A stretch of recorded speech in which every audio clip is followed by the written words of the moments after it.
Anthony Edwards stepped into Lumari, Beverly Hills' most prestigious fine dining establishment, wearing a vibrant Timberwolves bomber jacket, an open palm leaf patterned shirt, denim shorts, and his signature AE Nike sneakers. The crystal chandeliers cast a warm glow over polished marble floors and tables draped in immaculate white linens. Impeccably dressed patrons, tailored tuxedos for men, flowing silk gowns for women, murmured softly among themselves, their subdued chatter punctuated by the occasional clink of glassware. Through the floor-to-ceiling windows, a row of sleek sports cars lined the valet drop-off, their engines humming softly as they idled.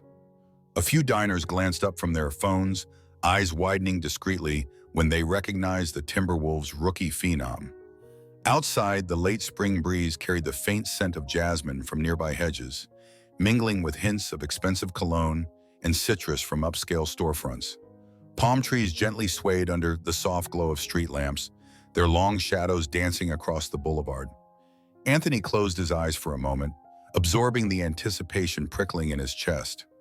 He had promised himself a simple evening off, just one course, maybe two, a modest drink, and a chance to decompress before he flew back to Minnesota for another grueling practice session. At 22, with the weight of being Ant-Man and a first overall draft pick still fresh on his shoulders, he craved moments like this. Black truffle mac and cheese without cameras in his face. At Lumari's reception desk, Abigail, the head waiter famed for her fastidious devotion to maintaining an air of sophistication, paused her ritual polishing of a crystal decanter to glance at the security monitors. When she saw Anthony's distinctive Timberwolves jacket and AE sneakers, a flash of irritation crossed her composed features. Another celebrity walk-in who probably thinks this is a social media prop. She set the decanter down deliberately, smoothed the crisp folds of her tailored uniform, and rose to greet him. Her dark hair was swept into a tight chignon, every strand immaculately in place. She believed elegance wasn't just a luxury, it was a requirement. In her mind, Lumari's best tables were reserved for those who understood timeless refinement, not novelty. When Anthony reached the desk, Abigail offered a measured, polite smile. Inside, though, her mind raced. Does he even know fine dining etiquette? Is he here for the food or for Instagram clout? She lifted her chin with a hint of superiority. Good evening, welcome to Lumare, she said smoothly. Do you have a reservation? Anthony returned her smile with easy confidence, part humility, part youthful enthusiasm. Good evening. I don't have a reservation, but I'd like a table for one, please. Abigail's gaze flicked down to his shorts and sneakers, then back to his face. Lumari is an upscale establishment, she began, her tone polite but edged with subtle doubt. Are you certain you wish to dine with us this evening? We are nearly fully booked. Her words hovered. Do you even belong here? Anthony's eyes crinkled with understanding, a playful glint inside them. He'd faced doubt before, from scouts who questioned his maturity, from older players who thought he wasn't ready for the NBA's grind. He'd learned that good humor and genuine respect could disarm most skepticism. I appreciate your concern, he said kindly. I just want a quiet meal. I promise I'll be fine. Abigail nodded curtly and tapped her tablet. Her brows knitted as she searched for an opening, a solitary table in a semi-secluded corner near the back. She tapped the final confirmation and looked up. We have one table available, she said, lips curving into a practiced, polite smile. Right this way. Anthony followed her past towering floral arrangements perched on gilded pedestals and under the shimmering cascade of light bouncing off crystal stemware. Soft jazz filtered from hidden speakers. Tonight's setlist included a modern twist on Miles Davis, nodding to Lumari's tradition of classic elegance. Servers glided between tables with fluid grace, their trays laden with butter-poached lobster and saffron risotto. Yet instead of guiding Anthony toward a table bathed in the central chandelier's glow, Abigail steered him toward a more shadowed nook along the perimeter. This corner should be suitable, Abigail said, placing the menu on the small round table. The menu was ornate, leather-bound, embossed in gold, detailing extravagant dishes like black truffle mac and cheese for $75, Maine lobster ravioli at $120, and Lobe salt-cured Wagyu beef for 420. Beneath the cover, a single fresh gardenia rested in a crystal bud vase. I trust you will find our offerings to your taste. Anthony slid into the chair, which felt slightly withdrawn from the more luminous center. Here the air carried a faint warmth from the kitchen, a mingling of garlic, rosemary, and sizzling butter. Around him, patrons conversed in hushed tones. A pair at a neighboring table, clearly local influencers filming a foodie experience for TikTok, glanced discreetly toward him but kept mumbling into their hidden microphones. Anthony surveyed the room, the polished silver, the subtle glow of votive candles, and the gentle sway of palm leaves beyond the windows. Yet in this corner, the atmosphere felt cooler, as though his very presence unsettled Lumari's carefully curated equilibrium. From his early college days at Georgia, Anthony remembered similar looks, older fans whispering about whether this kid with the untamed afro really belonged on a top NBA roster. He'd learned to meet those doubts with a grin and a measured performance. Here, in Lumari, the dynamic was strikingly familiar, a young man judged by his apparel and age rather than his character. A server named Jake, a recent hire known for his empathetic nature and love of basketball, hovered nearby. He recognized Anthony immediately and leaned in slightly.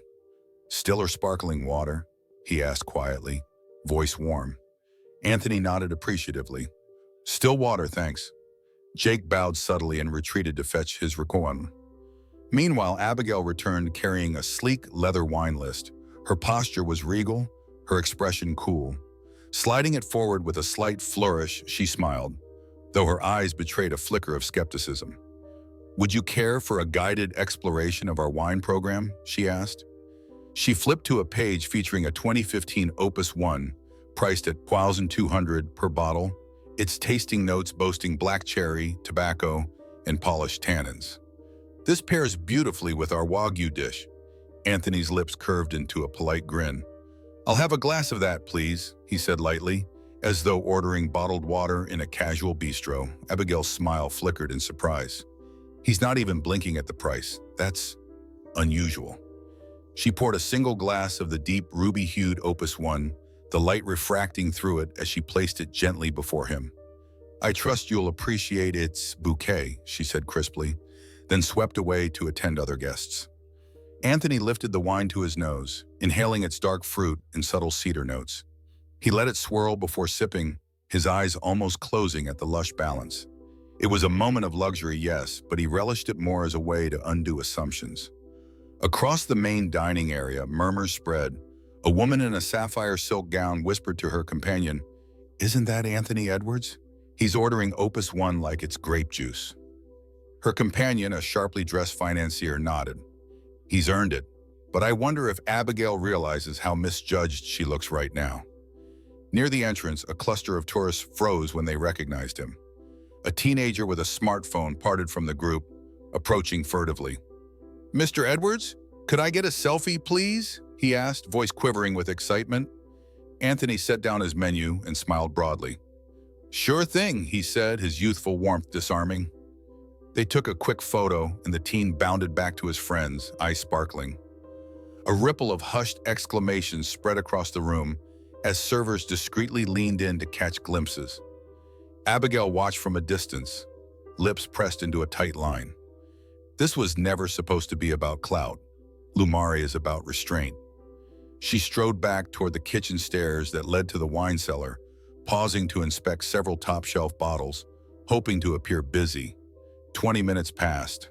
The jazz trio's set concluded, and the pianist struck a livelier, up-tempo tune, signaling the shift from appetizers to entrees. Anthony set his glass down, folded his menu, and glanced toward the server station. Jake scribbling on a notepad, his eyes darting occasionally toward Anthony, silently offering reassurance. At last, Abigail reappeared holding a gleaming silver tray bearing a carefully plated serving of low-base salt-cured Wagyu beef, thin ribbons of ultra-marbled Wagyu seared to a tender, medium rare, resting atop a smear of black truffle puree, drizzled with a savory foie gras juice, and crowned with microgreens. The plate resembled a miniature sculpture. She set it before Anthony with a soft clink of porcelain. Here is your Wagyu, Mr. Edwards, she announced, voice neutral. Then she leaned in slightly, adding in a lower, almost conspiratorial tone, "This is one of our most sought-after offerings. I trust you will enjoy it." Anthony regarded her with steady brown eyes, still carrying that friendly spark. "Thank you," he said sincerely. "I can't wait to try it." He picked up his utensils and cut a thin slice, allowing it to rest on his tongue. The buttery richness of the beef and the earthy aroma of truffle burst in his mouth. He closed his eyes, savoring the craftsmanship behind each component. The dining room fell into a hushed reverence. At a table nearby, the Millers, an elegant older couple, exchanged quiet glances. Mr. Miller sipped his burgundy and whispered, "He's so composed, like he knows he's judged already." Mrs. Miller nodded, watching Anthony with admiration. "He's young, but there's something mature in how he handles this." Abigail drifted back to the central service aisle, announcing dessert options to guests. "Perhaps you'd enjoy our Verona dark chocolate lava cake or the bourbon-infused bread pudding," she suggested in a voice carrying just enough for Anthony to overhear. She paused at the kitchen pass, scrutinizing the steward's plating dishes, her eyes flicking toward where Anthony sat. Each mention felt orchestrated to extend his weight and amplify his discomfort. Anthony remained unfazed. He savored another piece of Wagyu beef, cutting it deliberately, breathing in the warm glow of nearby candles. The Parsons siblings, two young entrepreneurs dining with an influencer friend, whispered to each other, "She's definitely trying to unnerve him," said the sister. "But he's totally unfazed, like a pro," her brother added, admiration clear in his voice. After about 40 minutes from his arrival, Abigail returned to Anthony's table, carrying a single plate, a pristine cylinder of Verona dark chocolate lava cake, topped with a swirl of vanilla bean creme anglaise and a delicate dusting of powdered cocoa. "Your dessert, Mr. Edwards," she said crisply, placing it down without meeting his eyes. Then, without further comment, she swept away. Anthony took the fork and cut into the lava cake. Molten chocolate oozed out, mingling with the creamy anglaise. He tasted it slowly, eyes darting around at the silent tables. It was as if Lumare itself held his breath, waiting for his reaction. From the doorway, Mr. Thompson, the restaurant's manager, stepped in. He was tall, composed, wearing a perfectly tailored suit that signaled authority. He walked purposefully toward Anthony's corner, the chandelier gleaming overhead. "Mr. Edwards," he began, voice rich with respect, "it is an honor to have you dine with us tonight. On behalf of Lumare, I sincerely apologize for any earlier oversight or impoliteness you may have experienced." Anthony set his fork down and smiled warmly. "Thank you, Mr. Thompson. I'm here for a meal, nothing more," he said steadily. "But what matters is how you treat every person who walks in that door, whether there's someone like me or not." The dining room remained still. Servers paused mid-motion. The jazz trio fell silent as notes hung in the air. The chandelier's crystals sparkled overhead, spotlighting Anthony's calm expression. Mr. Thompson turned to address the entire dining room. "Ladies and gentlemen, may I have your attention, please? Anthony Edwards is a rising star in the NBA, and it is our privilege to host him this evening. Lumare's mission isn't only to serve the finest cuisine, but also to extend genuine hospitality to every guest, at all times." He paused, letting his gaze sweep every face. "Tonight we failed in that mission, and for that, we are truly sorry." Abigail felt hundreds of eyes on her, patrons, servers, even the invisible but palpable social media audience. Her cheeks burned. She stepped forward, head bowed. "Mr. Edwards," she whispered, voice trembling, "I judged you unfairly, focusing on appearance rather than character. I am deeply sorry." She lifted her gaze, meeting his eyes. "I am ashamed of how I welcomed you." Anthony rose from his seat, embodying a blend of youthful energy and surprising poise. "Abigail," he said gently, "we all make mistakes. What matters is that we learn from them." He turned to Mr. Thompson. "If possible, I'd like to speak with your staff after you close tonight. It's not just about me. It's about how you treat every single person." Mr. Thompson nodded firmly. "Absolutely, I will gather everyone in 15 minutes. He then turned to the diners. "Thank you all for your patience. Please enjoy the rest of your evening."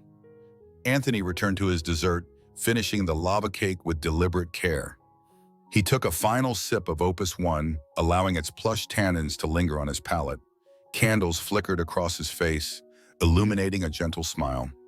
As the last patrons rose and collected their coats, Anthony walked to the back hallway where servers, bussers, and kitchen staff waited, tension and guilt mingling with the curiosity. They wore crisp whites and blacks, each person silently wondering how the dinner's conclusion would unfold. Standing slightly under a recessed spotlight, Anthony looked at each face. "Thank you all for the artistry you pour into every dish," he began, voice calm but carrying weight. "But tonight's lesson isn't only about food. It's about how we see each other. Here at Lumare, a guest should never feel judged by how they dress, how old they are, or how much money they make." His tone remained even, infused with genuine sincerity. Here at Lumare, a guest should never feel judged by how they dress, how old they are, or how much money they make. His tone remained even, infused with genuine sincerity. We serve more than meals. We serve experiences. That experience starts with respect. If someone feels unwelcome, we have failed them. A young sous chef named Jorge cleared his throat. "I'm sorry, Mr. Edwards," he said quietly. "I didn't realize how my offhand comments in the kitchen influenced the attitude out front. I'll do better." Anthony nodded. "It's not any one person's fault. We all play a role. Let's commit to ensuring that everyone who walks through those doors leaves uplifted. Because of the food, yes, but also because of how we made them feel." The pastry chef, Celeste, stepped forward. "Your words mean so much. I felt embarrassed tonight, but also inspired. I want to help change our culture, so no one else feels how I did." Anthony offered a small, grateful smile. "Thank you. Remember, every time you greet a guest, you have the power to make them feel seen. That kindness lingers far longer than any expensive wine." Mr. Thompson then outlined new initiatives, implicit bias workshops, rotating responsibilities so each staff member understands every role, from bussing tables to crafting desserts, and a new policy to welcome well-groomed casual attire, like sneakers, alongside formal wear. The team nodded in agreement, visibly moved by the mandate to embrace humility. Outside, the valet hailed Anthony's matte black Range Rover. He walked through the now quiet dining hall, each table still aligned in perfect symmetry, crystal glasses catching the last glint of chandelier light. He paused at the entrance, inhaling the cool night air scented faintly by jasmine. For a moment, he let himself simply be. No cameras, no endorsements, just quiet satisfaction that he'd not only enjoyed a meal, but catalyzed positive change at Lumare. His phone buzzed incessantly as he slid onto the driver's seat. Thousands of notifications awaited. Instagram stories tagged with #AntEatsLA and #RespectThePlate. TikTok clips replaying his line, "We serve more than meals, we serve experiences." And fan tweets speckled with basketball emojis. One TikTok user had already recorded the entire restaurant meeting, captioned, "Ant-Man schooling fine dining etiquette." The notifications scrolled, a blend of admiration, surprise, and joy. Back at Lumare, Chef Luciano, an exacting maestro who'd helmed Michelin kitchens for 2 decades, had been watching a discreet surveillance monitor in the kitchen. His brow had furrowed when Abigail initially questioned Anthony's attire. It relaxed and then softened when Anthony addressed the staff. After plating the final desserts, he stepped out onto the floor, wiping his hands on a linen towel.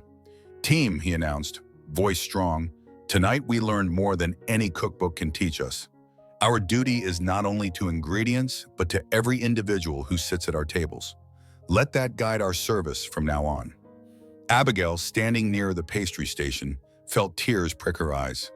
Her entire career in hospitality had been about projecting impeccable sophistication. But in that moment, she realized elegance without empathy meant nothing. She turned to Chef Luciano, voice catching, "Yes, Chef, thank you for giving us a chance to be better." In Lumare's small break room, servers and bussers huddled over their phones. "Did you see this?" said Laura, a server with 12 years' experience. On her screen was a viral TikTok of Anthony's line, looping on repeat. "He's blowing up online. Fans are saying the era of judging by sneakers is over. Her colleague, Carlos, nodded. We need to up our game. No more hiding behind fancy menus as an excuse. They shared determined looks. Late that night, as Anthony settled into the passenger seat of his Range Rover, en route back to his temporary Los Angeles apartment, he peeled off his palm leaf shirt and tossed it on the back seat. The TV in the front dashboard blinked on to late-night sports commentary. Anchors gushing. He didn't need to score a single point tonight. His message off the court was more valuable than any triple-double. Anthony sipped water from a sports bottle, reflecting on the evening's duality, how a simple dinner could create ripples far beyond a restaurant's walls. The next morning, as the California dawn filtered through palm fronds, Lumari's staff gathered in the private dining room for a formal debrief led by Chef Luciano and Mr. Thompson. Tables were arranged in a semicircle under Edison bulbs, and a projector displayed screenshots of social media reactions, trending tweets, TikTok clips, and even national news segments. Chef Luciano began, voice steady. Last night's lesson was witnessed around the globe. We craft world-class cuisine, yes, yet our hospitality must match that excellence. From this moment forward, we'll hold ongoing training sessions, open dialogue, and immediate intervention if any guest feels unwelcome. Abigail rose, her uniform freshly pressed but her demeanor humble. I did not appreciate how my assumptions affected not only Mr. Edwards, but every person who walks through Lumari's doors. I commit to welcoming guests, regardless of age, attire, or social media following, with genuine respect. I owe my colleagues, our guests, and most importantly, Mr. Edwards, a promise to do better. Mr. Thompson nodded approvingly. We will also appoint a guest ambassador on busy nights to monitor patron comfort and step in if anyone appears uneasy. Let's remember, true luxury isn't defined by price. It's defined by respect. Anthony's words, "We serve more than meals, we serve experiences," echoed throughout the room. Line cooks, servers, sommeliers, and hosts absorbed the message, united by a renewed vision of hospitality. Days later, a prominent food critic published a feature titled Ant-Man's Lesson, How Anthony Edwards Transformed Lumari.